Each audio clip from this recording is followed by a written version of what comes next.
रानीगंज थाना प्रभारी विकास दत्ता द्वारा आज रानीगंज थाने में एक संवाददाता सम्मेलन का आयोजन किया गया। यहां पर उन्होंने 10 दिसंबर 2025 को रानीगंज के स्कूल पाड़ा इलाके में रहने वाले टीडीबी कॉलेज के पूर्व प्रिंसिपल डॉक्टर हाजरा के घर में हुई चोरी की घटना में पुलिस को मिली कामयाबी के बारे में जानकारी दी। उन्होंने बताया कि डॉक्टर हाजरा अपने चिकित्सा के लिए दक्षिण भारत गए हुए थे। जब वो वहां से वापस आए तो उन्हें पता चला कि उनके घर में चोरी हो गई है।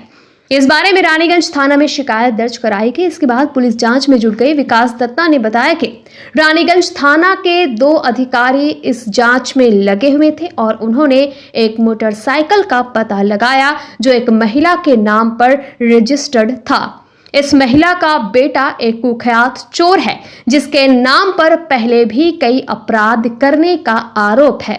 पुलिस ने अपनी जांच का दायरा आगे बढ़ाया और इसके बाद आसनसोल के रेलपार इलाके से मोहम्मद आसिफ और टीपू नामक 2 आरोपियों को गिरफ्तार किया।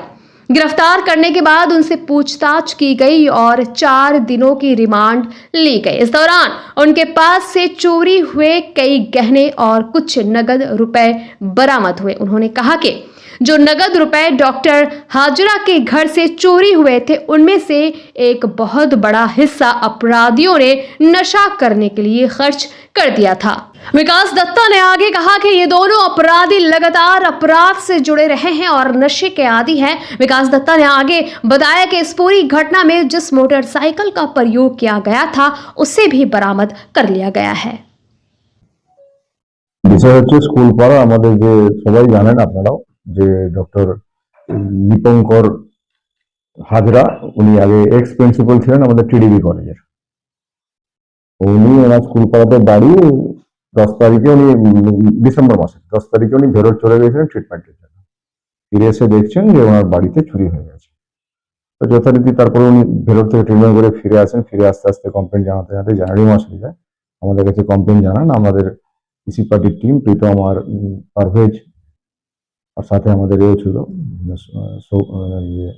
সাহা সৌরভ এরা এই টিমটা গিয়ে ওরা মোটামুটি 3-4 দিন খেটে বিভিন্ন জায়গা থেকে সোর্স অ্যাপ্লাই করে সিসিটিভি ফুটেজ কালেক্ট করে প্রথম একটা নাম্বারকে মোটরসাইকেলকে আইডেন্টিফাই করে যে এই মোটরসাইকেলটা ওই রাতে এই সময় ঢুকেছিল। মোটরসাইকেল আইডেন্টিফিকেশন করে মোটরসাইকেল নাম্বারটাও অনেক কষ্ট করে জোগাড় করা হয় যে এই নম্বরে মোটরসাইকেল ছিল। এই মোটরসাইকেলের নাম্বার ধরে ট্রেস আউট করতে করতে গিয়ে দেখা যায় যে এটা একজন ভদ্রমহিলার নামে রেজিস্টার্ড আছে, যেটা একজন বড় ক্রিমিনালের মানে প্রখ্যাত চোর ক্রিমিনালের হচ্ছে মা। তাহলে অটোমেটিক্যালি বোঝা গেল ছেলেগুলো চেহারা দেখে যে ওখানকার ক্রিমিনাল এরা আসানসোল রেল পার থেকে রয়েছে।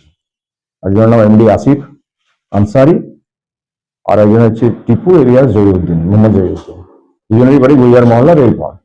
ওরা ওখানে ঢুকেছিল। ওরা ঢোকার পরে প্রফেসর সাহেবের কথা অনুযায়ী যে ওরা ক্যাশ ছিল, কিছু বাচ্চাদের আংটি ছিল, পুজোর কিছু জিনিসপত্র ছিল, বেলপাতা, তারপরে আমপল্লব এবং কাঁসার ছোট ঘটি এবং ক্যাশের টাকা অনেক উনি বলেছিলেন 2-2.5 লাখ টাকা ক্যাশ ছিল।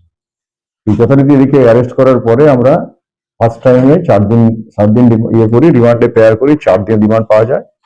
পাওয়ার পরে আমরা যে মোটরসাইকেলটা দিয়ে ইউজ করেছিল সেটা উদ্ধার হয়। তারপরে ঘড়িটা উদ্ধার হয়। ঘড়িটা মোস্ট আইডেন্টিফাইড, ঘড়িটা প্রফেসরের নিজের ঘড়ি। যদি উনি বলছেন যে অনেক আমার দামি ঘড়ি রাখা ছিল সেগুলো নেয়নি, কিন্তু এটাই নিয়ে গেছে, যেটা সিলভার মনে করি এটাই নিয়ে গেছে। দামি ঘড়ি নিয়ে যায়নি। মোটামুটি যন্ত্র লাগানো আছে। ছেলে কানাডায় থাকে, ভাবছে বোধহয় যে আমরা ধরা ফোড়া পড়ে যাবো, ওই জন্য নিয়ে যায়নি। দামিগুলো নিয়ে যায়নি, কিন্তু এইটি কম দামি ঘড়িকে টাইটানের নিয়ে গিয়েছিল।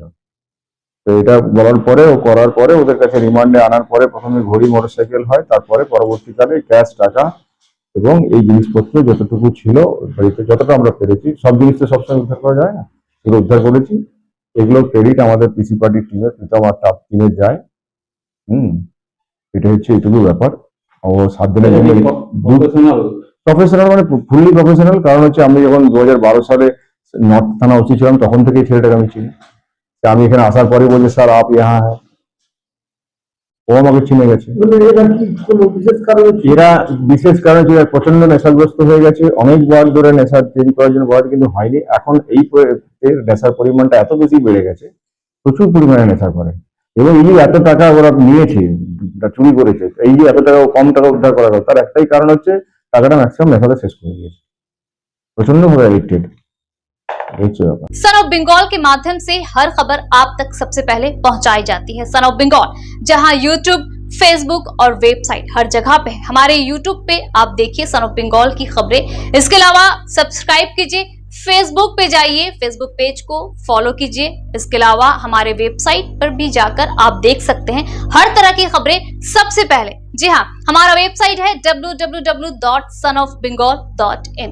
धन्यवाद।